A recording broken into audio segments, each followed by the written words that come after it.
Questions for today. I watched the podcast, so I think I know your take. But is there any way this inflation number is real, or did the government shutdown totally skew the results?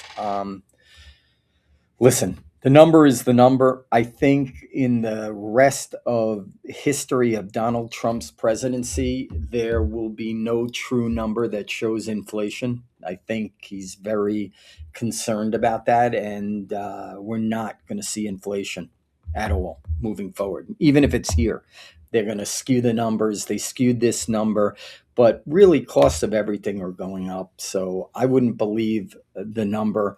And the government shutdown definitely skewed the number. The results are just not really accurate and whatever. But it's funny, the market was looking for 3.1 and it got a 2.7, and they were looking 3.0 and got a 2.6. Those are massive moves, massive moves. So, in general, this is, what we see here. And overall, markets are taking it all in stride. It's funny, after the CPI, the market actually didn't even trade up. So traded up after that. So again, let's just keep an eye on these numbers. And, I don't think they're real. Next question. Do you think the proposed tariff dividend checks will boost the economy or just create inflation?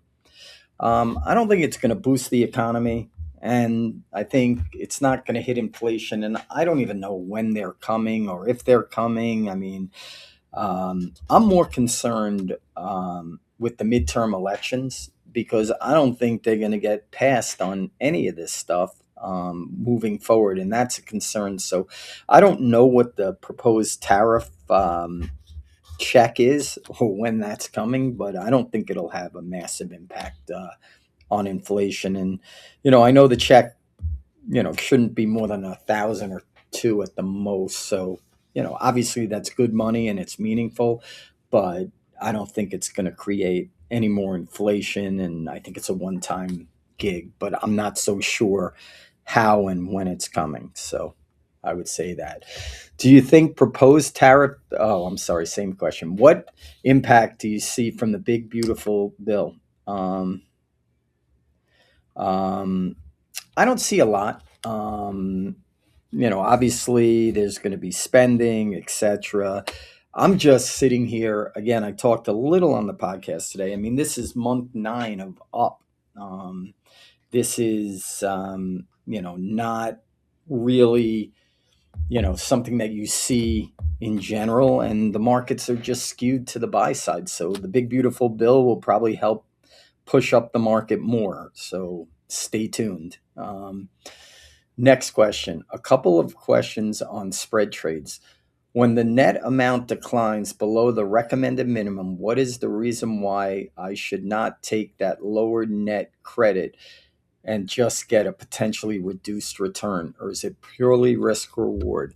The reason why we put a sell up to or a buy up to is just because we don't want people to get out of control and pay any price. So, what I would say to you, if you're feeling comfortable um, and it's a little outside the parameters, a little, I would still take the trade. So, we're putting it in there to protect people, but I would suggest,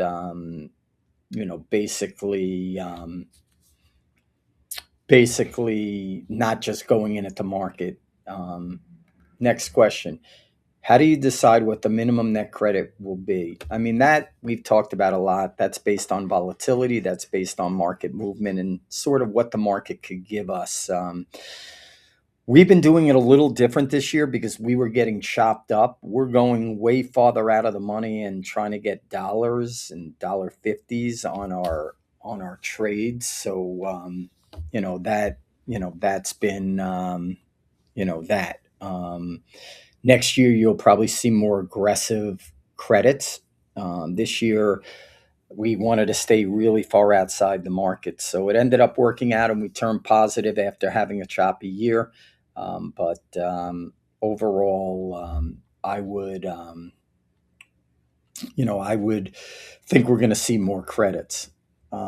Next question. The billionaires are selling their tech stocks, but where are they moving the money to? It's a good question. It's a little bit of what I talked about. I think the big technology names are going to struggle next year. I want to put on a trade that actually takes advantage of short AI stocks and technology and buys old line industrial stocks. There's also another good trade to put on. You can buy S&P unweighted versus the regular S&P. So basically S&P, you know, equally weighted versus S&P regular, which is all technology stocks. I like that trade moving forward as well. So, we're seeing a lot in that, and technology just has had an unbelievable move, and I would be careful moving forward.